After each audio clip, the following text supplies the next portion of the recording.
그래서 우리는 그리스도의 기초 교리 중 하나인 하나님을 향한 믿음에 대해 이야기하고 있습니다. 히브리서 5장에서 바울은 신자들에게 편지를 쓰며 안타까워하고 있습니다. 그는 말했습니다. 지금쯤이면 여러분이 선생이 되어야 하는데 아직도 누군가가 그리스도의 초보적인 원리를 가르쳐줘야 한다고요. 이 내용은 히브리서 5장과 6장 3절에 나옵니다. 그는 이어서 말합니다. 이제 그리스도의 초보적인 교훈을 떠나더 나아가자고요. 완전함을 향해 나아가되 죽은 행위에서의 회개, 하나님을 향한 믿음, 세례 교리, 안수, 죽은 자의 부활, 영원한 심판이라는 기초를 다시 놓지 말자는 것입니다. 그는 방금 그리스도의 기초 교리들을 열거한 것입니다. 그는 말했습니다. 만일 하나님께서 허락하시면 우리가 이것을 하겠다고요? 그가 말한 만일 하나님께서 허락하시면 우리가 이것을 하겠다는 무슨 뜻일까요? 그는 방금 이제 그리스도의 초보적인 교훈을 떠나 완전함을 향해 나아가자고 말했습니다.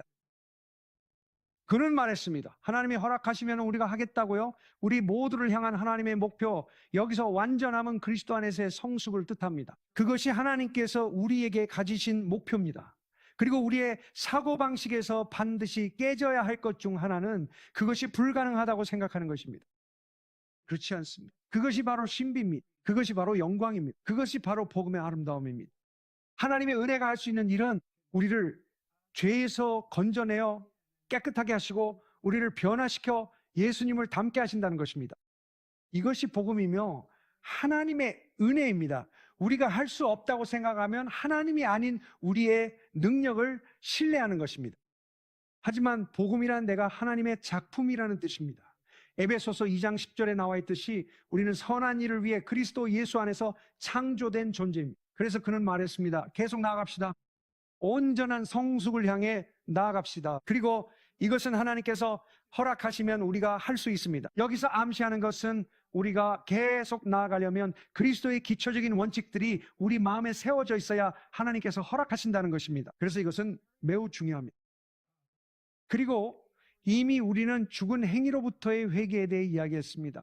오늘은 하나님을 향한 믿음의 교리에 대해 이야기하겠습니다. 아멘. 이제 인간의 타락은 하나님을 신뢰하지 않았기 때문에 일어났습니다. 인간의 타락은 불신앙의 죄였습니다. 아담과 하와는 그 나무의 열매를 먹는 날에 죽게 될 것이라는 하나님의 경고를 믿지 않았습니다. 그들은 믿지 않았습니다. 그래서 그들은 불신앙으로 행동했고 은혜에서 떨어졌으며 결국 에덴 동산에서 쫓겨나 죽게 되었습니다. 하나님께서는 그들에게 그렇게 될 것이라고 말씀하셨습니다. 그래서 인간의 타락은 하나님의 말씀을 믿지 않는 데서 비롯되었고 예수 그리스도를 통해 우리에게 주어진 그리스도의 구원은 하나님의 말씀을 믿음으로 받게 됩니다. 하나님의 말씀을 믿음으로써 우리는 구원을 받습니다. 우리는 죄에 빠집니다. 우리는 불신앙으로 인해 하나님에게서 멀어지고 믿음으로 구원을 받습니다. 그래서 하나님을 향한 믿음은 매우 중요합니다. 요한복음 3장 16절, 아마 우리 모두가 잘 아는 구절일 것입니다. 이것은 주 예수 그리스도께서 니고데모에게 하신 말씀입니다.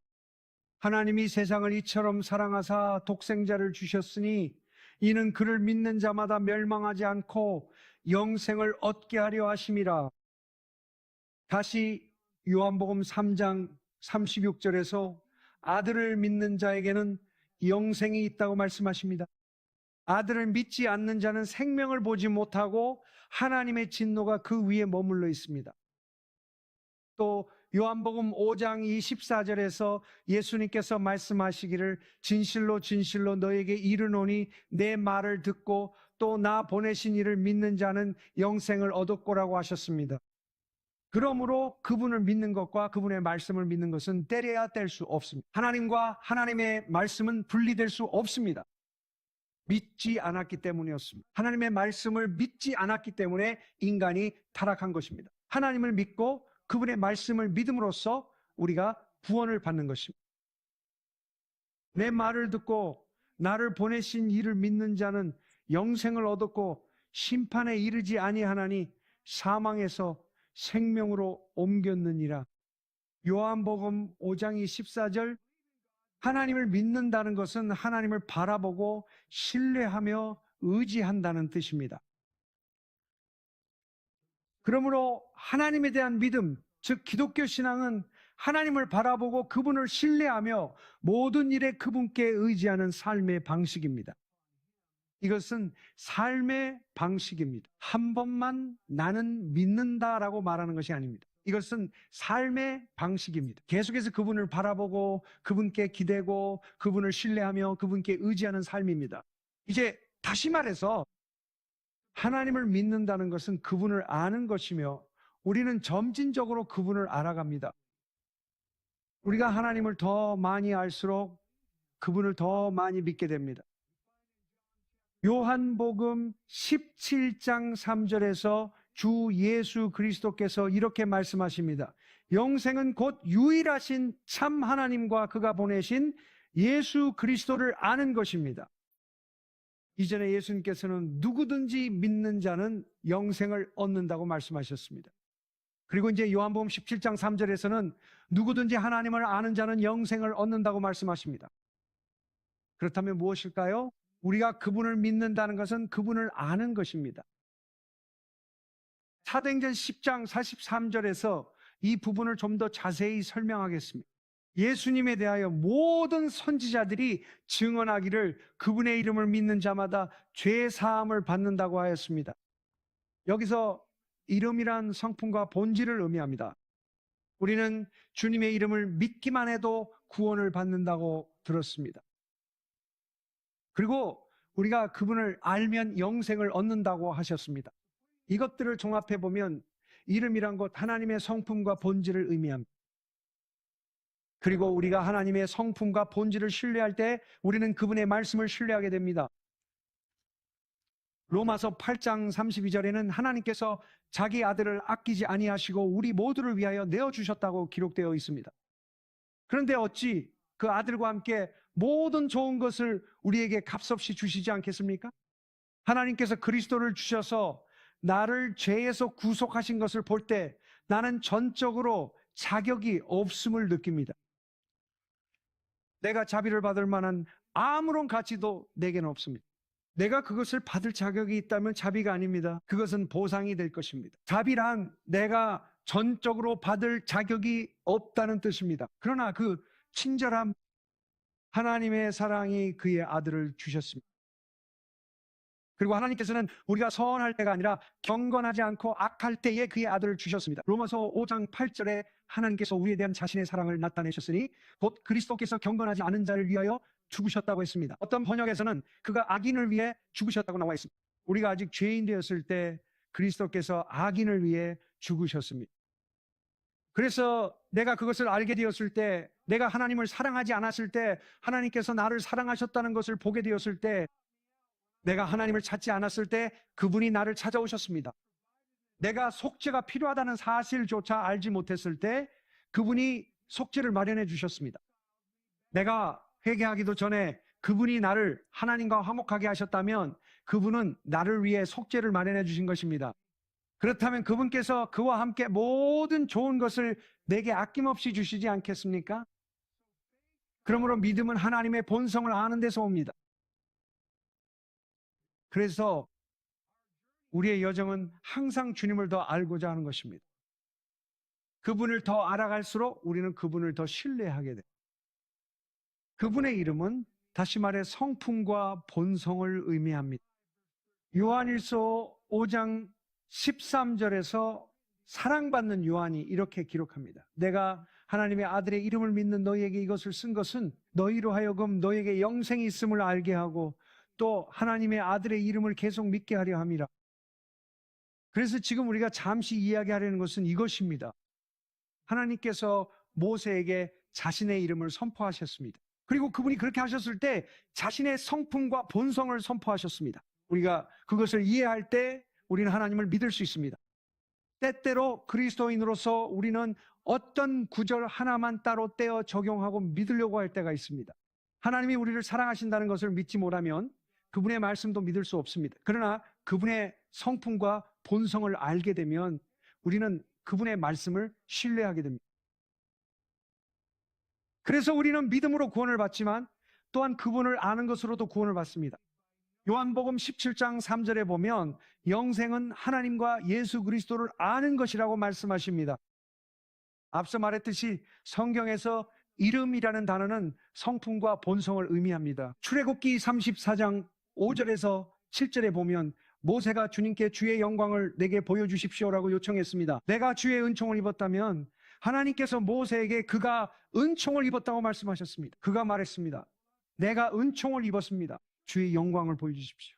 하나님께서 그렇게 하시겠다고 하셨습니다. 하나님은 내 이름을 선포하고 모든 선하심을 내게 보여주겠다고 하셨습니다. 이제 하나님의 선하심이 곧 하나님의 영광입니다.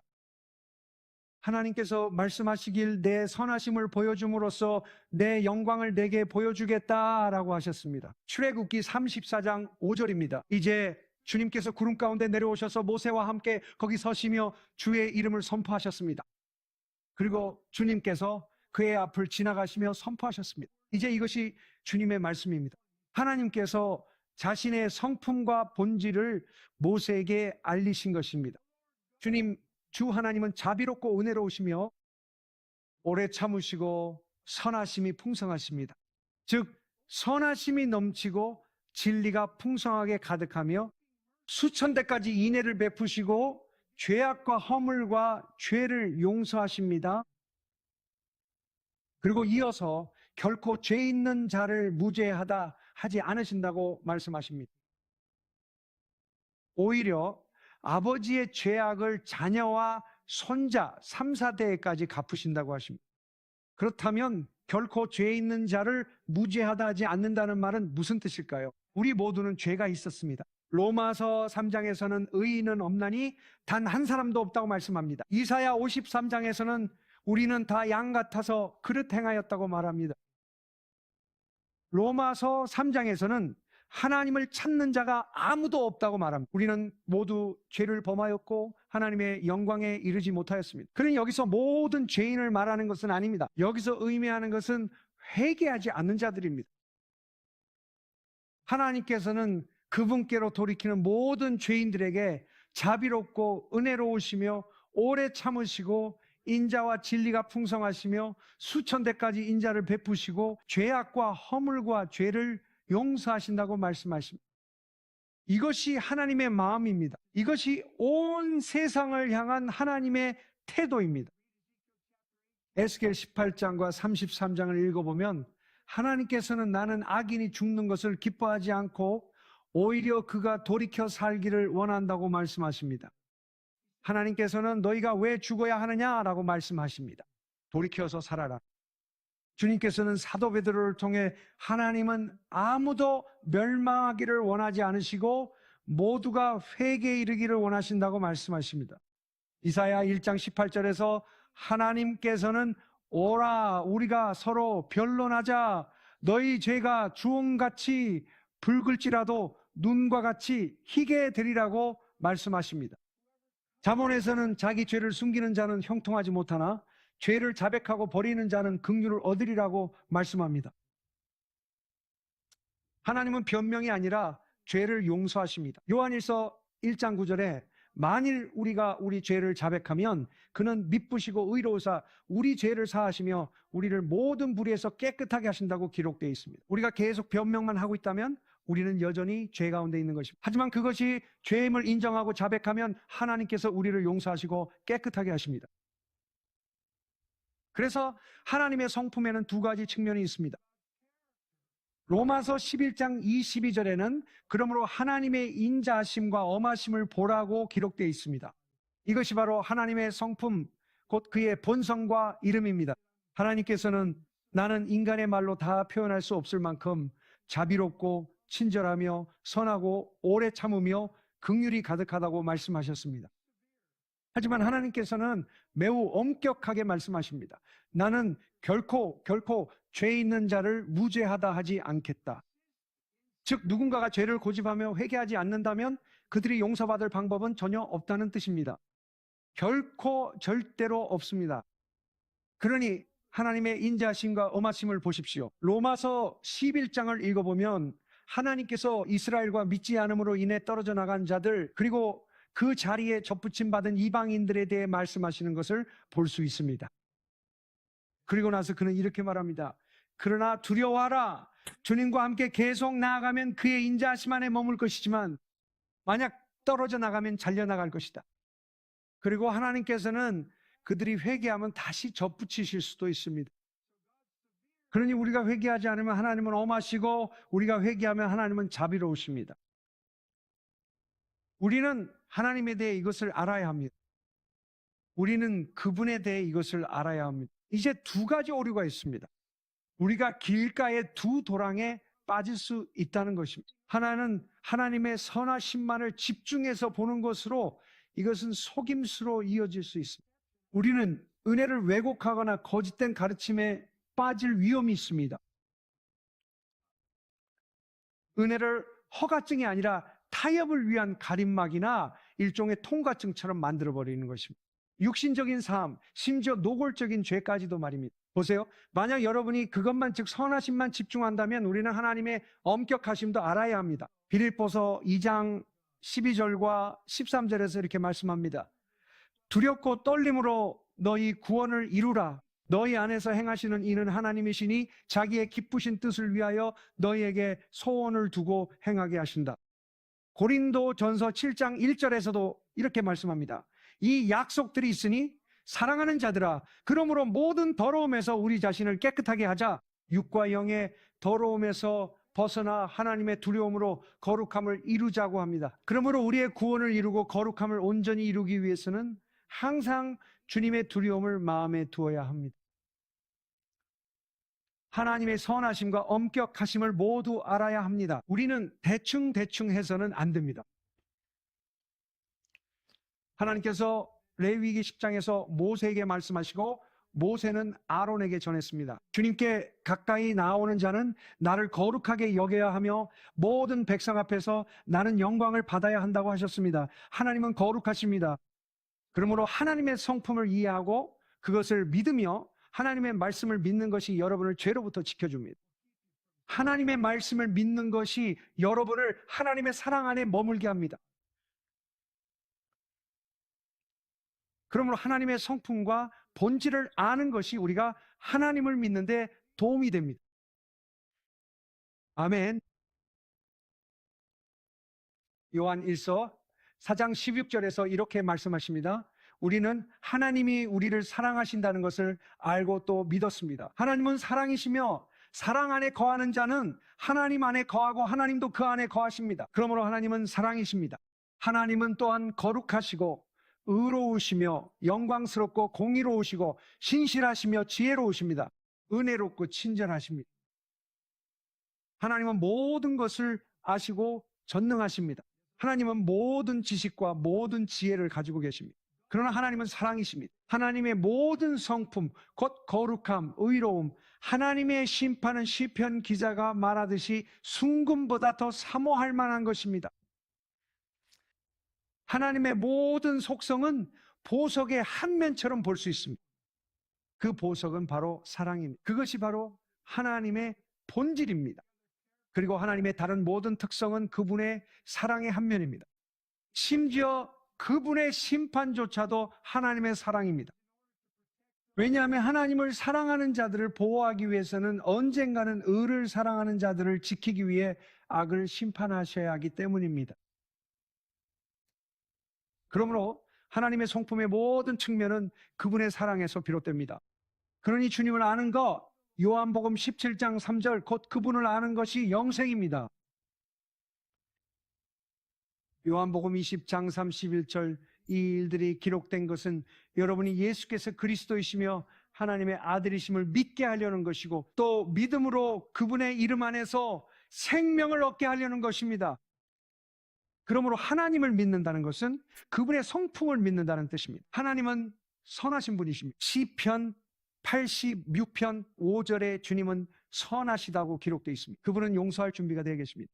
그분은 그 이름을 부르는 모든 이에게 풍성한 긍휼을 베푸십니다. 이제 믿음에는 이런 측면이 있습니다.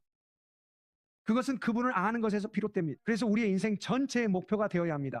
빌립보서 3장에서 바울의 목표도 바로 그것이었습니다. 그는 수십 년, 30년이 넘는 사역을 한 후에 역사가들에 따르면 바울의 사역은 약 38년 정도였다고 하는데 그의 인생의 마지막 무렵에 이렇게 말했습니다.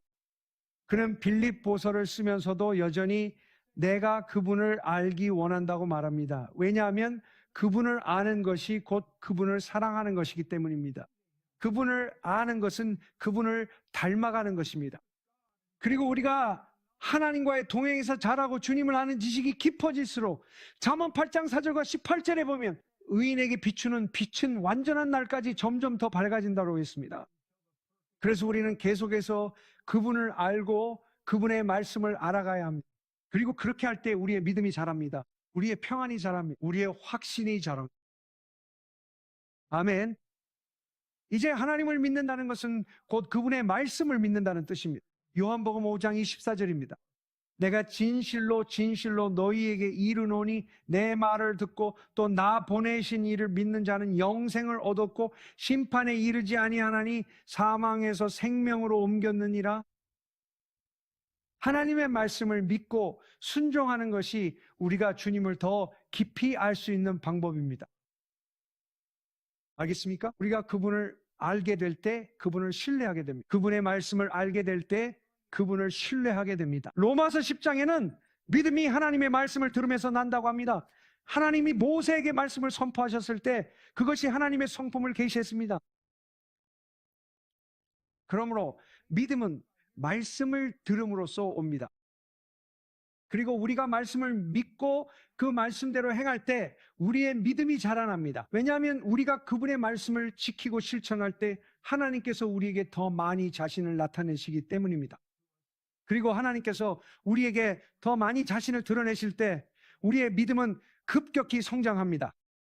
요한복음 14장 21절과 23절을 보겠습니다. 이것은 주 예수 그리스도의 말씀입니다. 내 계명을 가지고 지키는 자라야 나를 사랑하는 자니라. 나를 사랑하는 자는 내 아버지께 사랑을 받을 것이요 나도 그를 사랑하여 그에게 나를 나타내리라. 그러므로 믿음은 그분의 말씀을 지키는 데서 옵니다. 여러분이 하는 한 최선을 다해 순종하십시오. 하비 코너가 말했듯이 내가 누구에게나 줄 수 있는 최고의 조언은 신속하고 완전한 순종입니다. 보세요. 예수님께서 말씀하시기를 우리가 그렇게 하면 내 아버지와 내가 너를 사랑하고 내가 그에게 나를 나타내리라고 하셨습니다. 그래서 주님께서 우리에게 자신을 나타냈습니다. 그것이 요한복음 17장 3절입니다. 영생은 곧 그분을 아는 것입니다. 여러분이 그분을 알면 그분을 믿게 됩니다. 아멘. 여러분은 영생을 얻었습니다. 우리의 믿음이 자라고 있습니다. 그러니 말씀을 통해서입니다. 말씀을 믿고 하나님의 성품을 신뢰함으로써입니다. 이제 우리는 잠시 시간을 내어 이 개념을 살펴보려고 합니다. 하나님의 말씀을 믿는다는 것은 그분의 말씀이 무엇인지 아는 것입니다. 주 예수 그리스도께서 직접 성경, 즉 성경책이 하나님의 말씀임을 선언하고 확증하셨습니다. 예수 그리스도께서 그렇게 하셨습니다. 그분은 성경에서 75번 이상 성경을 인용하거나 언급하거나 인용하셨습니다. 예수님은 성경을 잘 아셨습니다. 그분은 자주 성경을 인용하셨습니다. 종종 누군가가 예수님께 질문을 하면 예수님은 너희가 읽어보지 않았느냐라는 질문으로 대답하셨습니다. 그리고 나서 성경을 인용하셨습니다. 몇 가지 예를 읽어드리겠습니다. 마가복음 12장 10절에서 예수님은 너희가 이 성경 말씀도 읽어보지 못하였느냐라고 말씀하셨습니다. 건축자들이 버린 돌이 모퉁이의 머릿돌이 되었느니라. 그리고 예수님은 시편 118편 22절을 인용하셨습니다. 이처럼 예수님은 성경을 언급하셨습니다. 예수님은 자신의 가르침의 근거로 성경을 사용하셨습니다. 그리고 예수님은 질문에 답할 때도 성경을 사용하셨습니다. 또한 마태복음 15장 7절에서 예수님은 이사야가 너희에 대하여 얼마나 잘 예언하였는가 라고 말씀하셨습니다. 예수님은 이사야가 실제 인물임을 알고 계셨습니다. 그리고 성경을 인용하셨습니다. 이 백성이 입술로는 나를 가까이 하지만 그 마음은 내게서 멀도다. 예수님은 이사야 29장 13절을 인용하셨습니다. 예수님이 오시고 태어나시고 사시고 죽으시고 다시 살아나셨을 때 예수님에 관한 300개가 넘는 구약의 예언들이 성취되었습니다. 300개가 넘는 구약 성경의 말씀이 성취되었습니다. 누가복음 18장 31절에서 예수님은 12제자를 따로 데리고 가셔서 그들에게 말씀하셨습니다. 보라, 우리가 예루살렘으로 올라간다. 사람의 아들에 관하여 선지자들이 기록한 모든 일이 이루어질 것이다. 예수님의 삶은 성경에 따라 이루어졌습니다. 예수님은 구약이 역사적 사실임을 믿으셨습니다.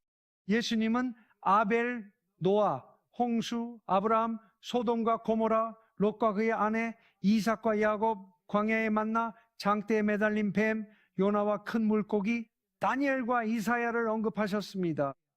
예수님은 그들을 실제 역사적 인물로 여기셨고 그들의 말을 하나님의 말씀으로 인용하셨습니다. 정말 멋지지 않나요? 예수님께서는 성경이 우리에게 말씀하시는 하나님의 말씀이라고 가르치셨습니다. 왜 제가 이런 말을 하고 있을까요? 왜냐하면 믿음은 말씀을 듣는 데서 오기 때문입니다. 그리고 그 말씀은 곧 성경입니다. 마태복음 22장 31절에서 33절입니다. 죽은 자의 부활에 관해서 하나님께서 너희에게 하신 말씀을 읽어보지 못했느냐? 지금 이 말씀은 예수님께서 하신 말씀입니다. 예수님께서는 이제 구약에서 하나님께서 모세에게 하신 말씀을 인용하십니다. 성경입니다. 그리고 예수님께서는 그들에게 이 구절을 통해 하나님께서 너희에게 하신 말씀을 읽어본 적이 없느냐라고 말씀하십니다. 즉 예수님께서 이렇게 말씀하시는 것입니다. 예수님께서는 우리가 성경을 읽을 때 하나님께서 우리에게 말씀하신다고 하십니다. 잘 보세요. 하나님께서 너희에게 하신 말씀을 읽어본 적이 없느냐? 예수님이 인용하신 말씀은 하나님이 모세에게 하신 것입니다. 성경에 기록되면 그 말씀은 우리에게 주시는 하나님의 말씀이 됩니다. 하나님께서 나는 아브라함, 이삭, 야곱의 하나님이다 라고 하셨습니다. 내가 그렇지 않느냐? 나는 그렇다. 하나님은 죽은 자의 하나님이 아니라 살아있는 자의 하나님이십니다. 우리가 이 말씀을 듣고 그의 가르침에 크게 놀랐습니다. 예수님께서는 또한 성경이 죽은 자가 살아나는 것보다 더 확실한 증거라고 가르치셨습니다. 나사로와 부자에 관한 비유를 기억하세요. 부자가 지옥에 있었고 그가 아브라함에게 말했습니다. 이 이야기는 예수님께서 하신 것입니다. 누군가를 보내 내 형제들에게 경고해달라고 했습니다. 그러자 아브라함이 그에게 말했습니다. 그들에게는 모세와 선지자들이 있으니 그들의 말을 들으라. 그가 말했습니다.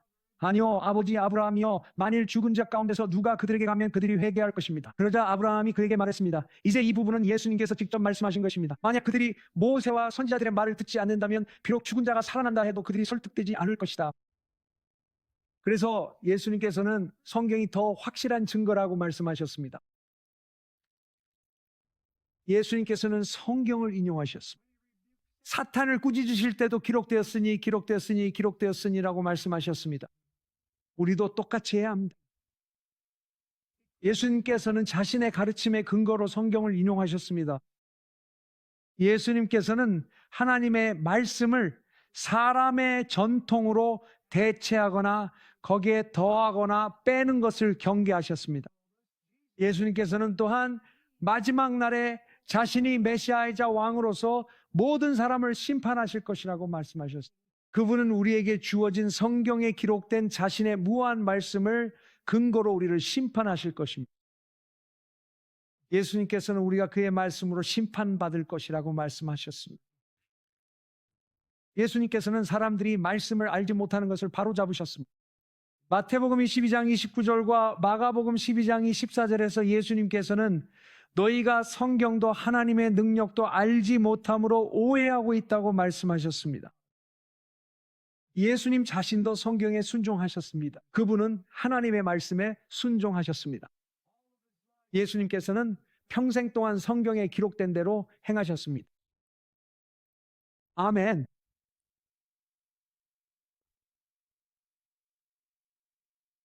그가 성전에 들어갔을 때 누가복음 4장에서 사역을 시작하실 때 그는 이사야 선지자의 책을 건네받았습니다. 책을 펴서 기록된 곳을 찾으시고 그 말씀을 인용하셨습니다. 이사야서에서 주의 성령이 내게 임하셨으니 이는 가난한 자에게 복음을 전하게 하시려고 나를 기름 부으셨다고 하셨습니다. 그는 내게 마음이 상한 자를 고치고 포로된 자에게 자유를, 눈먼 자에게 다시 보게 함을 전파하며 눌린 자를 자유롭게 하고 주의 은혜의 해를 선포하게 하셨습니다. 그리고 예수님께서는 책을 덮어 맡은 자에게 돌려주고 앉으셨습니다. 해당에 있던 모든 사람의 눈이 예수님께 고정되어 있을 때 예수님께서 그들에게 말씀하셨습니다. 오늘 이 성경 말씀이 너희 귀에 응하였느니라. 그분은 말씀에 따라 자신의 삶을 사셨습니다. 예수 그리스도 자신이 하나님의 말씀입니다. 요한계시록 19장 13절에는 그의 이름이 하나님의 말씀이라고 기록되어 있습니다. 사랑받는 제자 요한은 말씀이 육신이 되어 우리 가운데 거하셨다고 말합니다. 이것은 예수 그리스도 그의 삶, 그의 탄생, 그의 전생애, 그의 사역, 그의 죽음, 그의 부활, 그리고 그의 재림, 이 모든 예수님의 삶이 곧 하나님께서 우리에게 주시는 소통임을 의미합니다. 그분의 삶이 곧 메시지입니다. 그분은 육신이 된 말씀입니다. 빌립이 아버지를 보여주시면 만족하겠습니다라고 말했을 때 예수님께서 말씀하셨습니다. 빌립아, 나를 보아라. 네가 나를 보았으면 곧 아버지를 본 것이다. 그분은 내 안에 계신 아버지께서 일을 하신다고 말씀하셨습니다. 나는 내 뜻대로 말하지 않고 듣는 대로 심판한다. 그러므로 그분은 하나님의 말씀입니다. 요한복음 3장 34절 하나님께서 보내신 이는 하나님의 말씀을 말하나니 하나님께서는 성령을 한량없이 주시기 때문입니다. 예수님은 성령을 한량없이 받으셨고 그분이 하신 말씀은 곧 하나님의 말씀이었습니다. 성경은 하나님의 말씀입니다. 이 성경은 하나님의 감동으로 주어진 것으로 교훈과 책망과 바르게 함과 의로 교육하기에 유익합니다. 이는 하나님의 사람, 남자든 여자든 모든 선한 일에 온전히 준비되게 하려는 것입니다. 하나님의 말씀은 성경 속에 보존되어 있습니다. 시편 12편 6절입니다.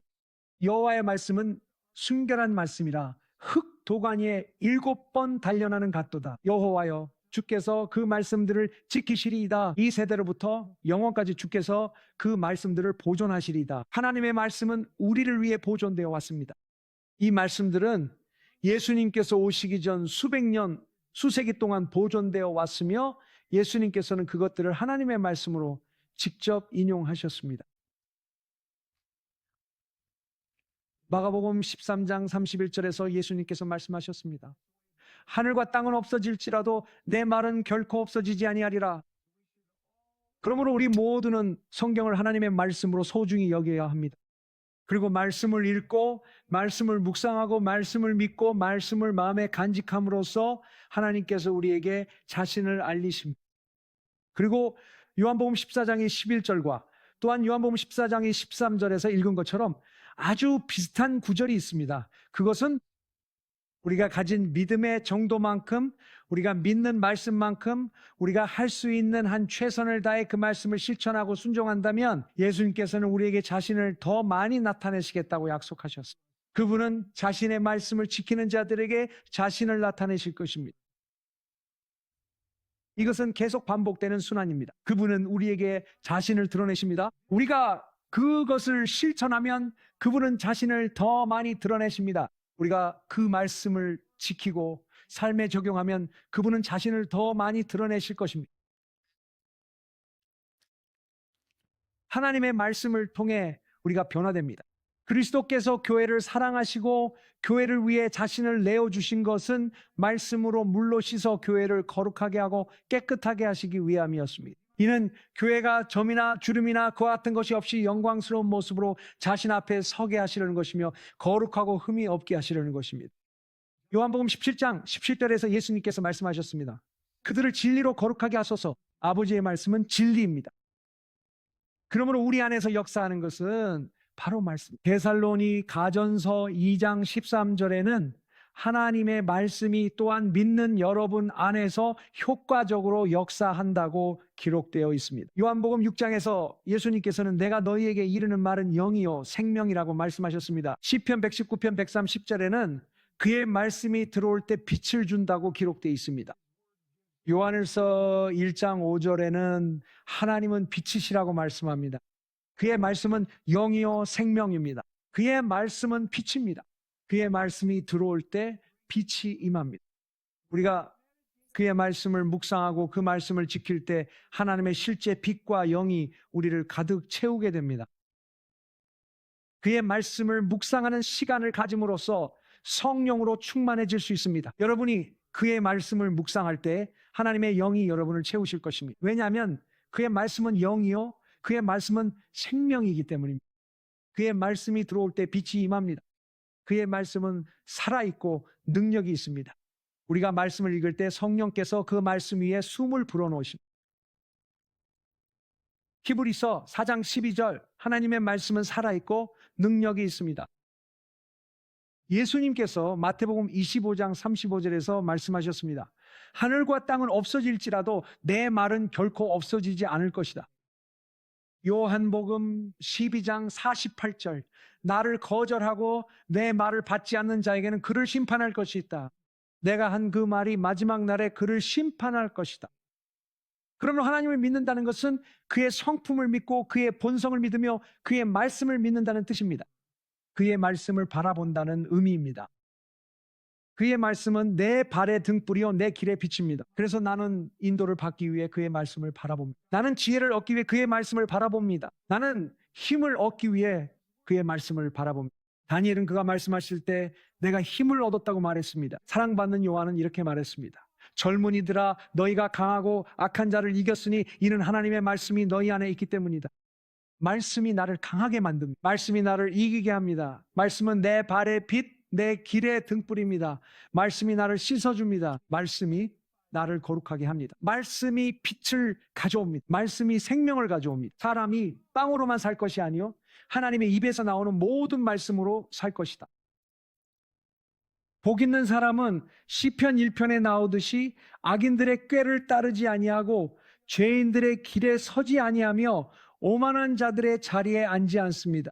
오히려 그 사람은 여호와의 율법 곧 하나님의 말씀을 즐거워하며 그 율법 곧 말씀을 즐거워합니다. 그는 주야로 그 말씀을 묵상합니다. 그는 시냇가에 심겨진 나무와 같아서 철을 따라 열매를 맺으며 그 잎사귀가 마르지 않습니다. 그가 하는 모든 일이 형통할 것입니다. 이렇게 말씀이 우리 안에 들어와 우리를 씻어줍니다. 그것은 빛을 가져옵니다. 그것은 깨달음을 줍니다. 그것은 조명을 가져옵니다. 그것은 우리를 새롭게 합니다. 그것은 우리를 거룩하게 합니다. 그것은 우리에게 생명을 불어넣습니다. 그것은 힘을 줍니다. 그리고 우리가 그분의 말씀을 마음에 간직할 때 우리는 죄를 이길 수 있습니다. 청년이 어떻게 자기 길을 깨끗하게 할 수 있을까요? 내가 주의 말씀을 내 마음에 간직하였으니 이는 내가 주께 죄를 짓지 아니하려 함이니이다. 그분의 말씀은 내 마음의 빛의 견고한 요새가 되어 내가 넘어지지 않도록 지켜줍니다. 여호수아 1장 9절, 이 율법책, 즉 그 당시 기록된 하나님의 말씀은 내 입에서 떠나지 말게 하며 주야로 그것을 묵상하여 그 안에 기록된 모든 것을 지켜 행하라. 그리하면 네 길이 평탄하게 될 것이며 네가 형통하게 될 것이다. 말씀을 묵상하면 하나님과의 동행에서 모든 사람이 볼 수 있는 진보를 경험하게 됩니다. 바울은 디모데에게 이렇게 썼습니다. 디모데전서 4장 15절, 이 모든 일에 전념하고 온전히 그 일에 자신을 내어 맡기라. 그래야 내 진보가 모든 사람에게 나타나게 될 것이다. 마리아도 그렇게 했습니다. 누가복음 2장 19절, 마리아는 이 모든 일을 마음에 간직하고 곰곰이 생각하였습니다. 그러므로 하나님의 말씀을 믿는 것은 곧 하나님을 믿고 신뢰하며 바라보고 의지하는 것입니다. 사람들은 하나님의 말씀을 믿지 않음으로써 은혜에서 떨어집니다. 우리는 하나님의 말씀을 믿음으로써 구원을 받습니다. 예수님께서 말씀하셨습니다. 기록되었으되 사람이 떡으로만 살 것이 아니요 하나님의 모든 말씀으로 살리라. 하나님에 대한 믿음은 그분의 성품에 대한 믿음입니다. 하나님은 사랑이십니다. 하나님은 회개하는 자에게 선하십니다. 하나님은 회개하지 않는 자에게는 엄하십니다. 그리고 하나님은 매우 인내하시는 분이십니다. 성경에서 예수님께서 아직 다시 오지 않으신 이유 중 하나는 아무도 멸망하기를 원하지 않으시기 때문이라고 말씀하고 있습니다. 사람들이 주님은 어디 계시냐? 그분의 재림은 어디 있느냐고 말할 때가 있습니다. 베드로는 아무도 멸망하기를 원하지 않으신다고 말합니다. 하나님은 인내하시지만 시간에는 한계가 있습니다. 그리고 우리 중 누구도 우리의 삶이 언제 끝날지, 주님께서 우리의 생애 중에 다시 오실지 그 날과 그 시를 알지 못합니다. 그리고 저는 그분이 오실 것이라고 믿습니다. 저는 온 마음을 다해 그것을 믿습니다. 저는 온 마음을 다해 그것을 믿습니다. 저는 예수님의 재림 직전 이 시대의 마지막에 사역하도록 태어났다고 믿습니다. 하지만 그분이 우리 생애에 오시든 오시지 않든 우리가 이 땅을 떠나는 순간 우리가 죽는 그때가 바로 우리의 심판의 날입니다. 그러니 우리는 하나님의 입에서 나오는 모든 말씀으로 살아가야 합니다. 그것이 바로 하나님을 믿는 것입니다. 이제 하나님을 믿는다는 것은 또한 그분을 따르는 것을 의미합니다. 그분의 말씀을 신뢰할 뿐만 아니라 그분을 따라야 합니다. 여기 요한복음 12장 46절에서 예수님께서 이렇게 말씀하셨습니다. 나는 세상의 빛으로 왔으니 나를 믿는 자는 누구든지 어둠에 거하지 않게 하려 함이라. 그러니까 예수님께서는 우리가 그분을 믿으면 어둠에 거하지 않을 것이라고 말씀하신 것입니다. 그리고 우리는 요한복음 8장 12절에서 주님께서 다시 말씀하시는 것을 읽습니다. 예수님께서 다시 그들에게 말씀하셨습니다. 나는 세상의 빛이다. 나를 따르는 자는 어둠 속을 걷지 않을 것이다. 나를 믿는 자는 어둠 속을 걷지 않을 것이다. 나를 따르는 자는 어둠 속을 걷지 않을 것이다. 이 말씀들을 함께 보면 행함이 없는 믿음은 죽은 것임을 알 수 있습니다. 그리고 우리가 그분을 믿는다면 우리는 그분을 따릅니다. 예수님께서 말씀하셨습니다. 나는 세상의 빛이다. 나를 따르는 자는 어둠 속을 걷지 않고 생명의 빛을 얻을 것이다. 우리가 그분을 따르지 않는다면 우리는 여전히 어둠 속에 있는 것입니다. 우리는 어떻게 그를 따를 수 있을까요? 시편 119편 105절 주의 말씀은 내 발의 등이요 내 길의 빛이 됩니다. 우리는 그분의 말씀을 먹고 믿고 적용하며 실천합니다. 하나님을 믿는다는 것은 우리의 삶을 그분께 맡기며 신뢰하는 것입니다. 주님, 저는 주님을 신뢰합니다. 주님께서 제 삶을 다스리십니다. 이것이 바로 예수님이 주님이시라는 의미입니다. 저의 삶에서 주님의 인도하심을 신뢰합니다. 저를 인도해 주세요. 주님의 뜻대로 하소서. 저의 소망과 꿈, 비전, 의지를 주님께 내려놓습니다. 이 모든 것을 주님께 맡깁니다. 주님이 저보다 더 지혜로우시고 제가 저 자신을 사랑하는 것보다 더 저를 사랑하신다는 것을 믿습니다. 저는 주님을 신뢰하며 주님께 제 자신을 맡기겠습니다. 이것이 바로 믿음입니다. 로마서 12장 1절에 이렇게 말씀합니다. 그러므로 형제들아 내가 하나님의 자비하심으로 너희에게 권하노니 너희 몸을 하나님이 기뻐하시는 거룩한 산제물로 드리라. 이것이 너희가 드릴 영적 예배니라. 그러므로 믿음이란 우리의 삶을 그분께 내어 맡기는 것을 의미합니다. 요한계시록 14장에서 사도 요한은 예수님과 함께 시온 산에 서 있는 수많은 이긴 자들의 무리를 봅니다. 그는 이 이긴 자들의 입에는 거짓이 전혀 없고 그들은 하나님의 보좌 앞에서 흠이 없다고 정확히 말합니다. 그리고 요한계시록 14장 4절에서 그는 이 사람들은 어린 양이 어디로 인도하든지 따라가는 자들이다 라고 말합니다. 그러므로 그분을 신뢰한다는 것은 그분을 따른다는 뜻입니다. 그리고 우리가 그분을 따르면 그분께서 우리를 만들어 가실 것입니다. 예수님께서 제자들에게 말씀하셨듯이 나를 따르라 그리하면 내가 너희를 만들리라고 하셨습니다. 그들은 사람을 낚는 어부가 되도록 부름을 받았습니다. 예수님께서 그들을 만드셨습니다. 우리가 그분을 따르면 그분께서 우리 각자를 부르신 대로 만들어 주실 것입니다. 그들이 어린 양이 어디로 가든지 따라갔기에 항복합니다. 당신을 신뢰합니다 라고 말했습니다. 예수님께서 그들을 인도하시고 거룩하게 하시며 자신의 임재 앞에서 흠이 없게 하셨습니다. 믿음에도 또한 목소리가 있습니다. 사도는 고린도전서 4장 13절에서 이렇게 썼습니다. 우리는 같은 믿음의 영을 가졌습니다. 기록된 바와 같이 내가 믿었으므로 말하였다고 했습니다. 그러므로 믿음은 하나님의 성품을 신뢰합니다. 믿음은 하나님의 말씀을 믿습니다. 믿음은 주님을 따릅니다. 믿음은 그분께 순종하고 믿음은 말합니다. 나는 믿었으므로 말하였다.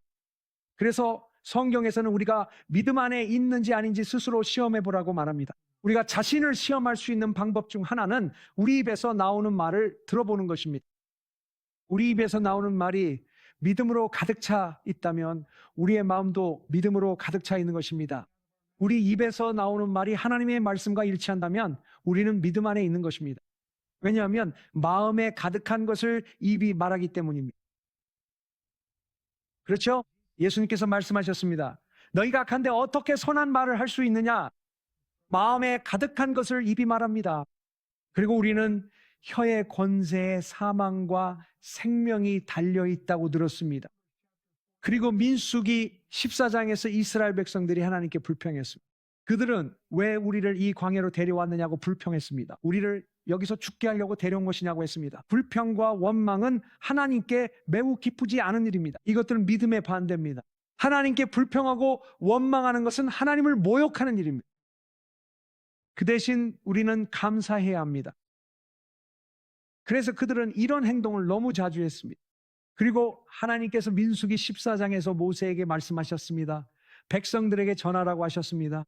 그들이 내게 들리도록 말한 대로 그대로 그들에게 이루어질 것이다. 그들의 시체가 이 광야에 쓰러질 것이다. 그들 중 아무도 들어가지 못할 것이다. 그러므로 사망과 생명은 혀의 권세에 달려 있습니다. 그들은 하나님께서 하신 말씀을 말했어야 했습니다. 하나님께서 그들에게 말씀하셨습니다. 내가 너희를 젖과 꿀이 흐르는 땅으로 인도하겠다. 내가 너희가 심지 않은 포도원을 주겠다. 너희가 짓지 않은 집들을 주겠다. 그리고 하나님께서 그들을 그곳으로 인도하고 계셨습니다. 그들은 그 길을 가고 있었습니다. 하지만 신약 성경에서 성경은 우리에게 믿음으로 행하고 보는 것으로 행하지 말라고 말합니다. 성경에서는 4번이나 의인은 믿음으로 살 것이라고 말씀하십니다. 하지만 그들은 믿음으로 살지 않았습니다. 그들은 보는 대로 행하는 사람들이었습니다. 보는 대로 행하는 것은 하나님을 기쁘시게 하지 않습니다. 그래서 그들은 자신들이 본 것을 말했습니다. 그들이 본 것은 오직 광야뿐이었습니다. 그래서 그들은 불신앙을 말했습니다. 왜 우리를 여기까지 데려와서 죽게 하십니까? 하지만 그들은 한 번만 그렇게 한 것이 아니었습니다. 그들은 여러 번 그렇게 했습니다.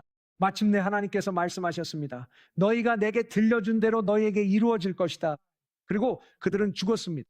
이제 하나님께서는 우리가 그 약속을 믿고 선포하도록 지극히 크고 귀한 약속들을 우리에게 주셨습니다. 히브리서 13장 5절과 6절은 여러분이 가진 것에 만족하라고 말합니다. 하나님께서 말씀하시기를 내가 결코 너를 버리지도 떠나지도 아니하리라 하셨습니다. 이것은 구약에서 인용된 말씀입니다. 하나님께서 말씀하셨으니 이것이 바로 약속입니다. 히브리서 13장 5절입니다. 하나님께서 말씀하시기를 내가 결코 너를 버리지도 떠나지도 아니하리라 하셨으니 우리가 담대히 말할 수 있습니다. 주님은 나의 도움이시다. 나는 두려워하지 않을 것이다. 사람이 내게 무엇을 할 수 있겠는가? 이제 그 원칙을 적용해 봅시다. 히브리서 13장 5절에 이렇게 나와 있습니다. 하나님께서 말씀하셨으니 우리가 담대히 말할 수 있습니다. 이것이 믿음입니다. 사도들은 이 믿음의 영을 가지고 있었습니다. 기록된 바와 같이 말입니다. 나는 믿었으므로 말하였다. 마음에 가득한 것을 입으로 말하게 되고 생사와 복이 혀의 권세에 달려 있습니다. 그러므로 하나님의 모든 좋은 약속을 마음에 새기고 그것을 말해야 합니다. 이것을 우리의 믿음의 고백이라고 부릅니다. 헬라어로 고백이라는 단어는 2 단어가 합쳐진 것입니다. 같이 말한다는 뜻입니다.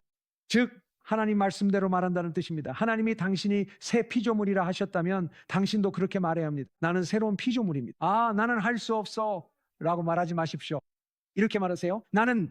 나를 강하게 하시는 그리스도를 통해 모든 것을 할 수 있습니다. 만약 왜 나는 할 수 없는지 모르겠어요 라고 말하면 정말 할 수 없게 됩니다. 왜냐하면 그 말이 당신을 정죄하기 때문입니다.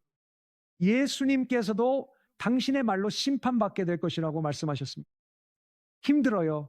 나는 못해요 라고 말하면 정말로 할 수 없게 됩니다. 하지만 주님이 나와 함께 하신다고 말하면 나는 나를 강하게 하시는 그리스도를 통해 모든 것을 할 수 있습니다. 고린도후서 2장 14절 말씀처럼 항상 우리를 그리스도 안에서 이기게 하시는 하나님께 감사드립니다라고 말하면 그분이 내 머리를 들게 하시고 내 영광이시며 항상 내 필요를 채워주신다고 말하면 그분의 기쁨이 나의 힘입니다. 그분은 결코 나를 떠나거나 버리지 않으십니다. 당신이 하나님의 말씀에 따라 말하는 것은 그대로 이루어질 것입니다. 그러므로 믿음에는 목소리가 있습니다. 믿음에는 행동이 따릅니다. 야고보는 누군가가 필요할 때 따뜻하게 지내고 배부르라고 말만 하고 실제로 아무것도 해주지 않는다면 그 믿음은 죽은 것이라고 말했습니다. 당신의 믿음이 당신을 구원할 수 있습니까? 아니요. 그는 행함이 없는 믿음은 죽은 것이라고 했습니다. 마치 영이 없는 몸이 죽은 것과 같이 행함이 없는 믿음도 죽은 것입니다. 그러므로 우리가 믿을 때 우리는 말합니다. 우리가 믿을 때 우리는 행동합니다. 우리는 하나님의 말씀을 적용하고 실천합니다. 우리는 그분의 말씀을 믿습니다. 우리는 그분의 말씀을 신뢰합니다. 우리는 그분의 말씀을 선포하고 말씀대로 행동하며 따릅니다. 이것이 하나님을 믿는 믿음입니다. 아멘. 오늘 밤은 이 정도면 충분합니다. 하나님께 찬양을 올립시다.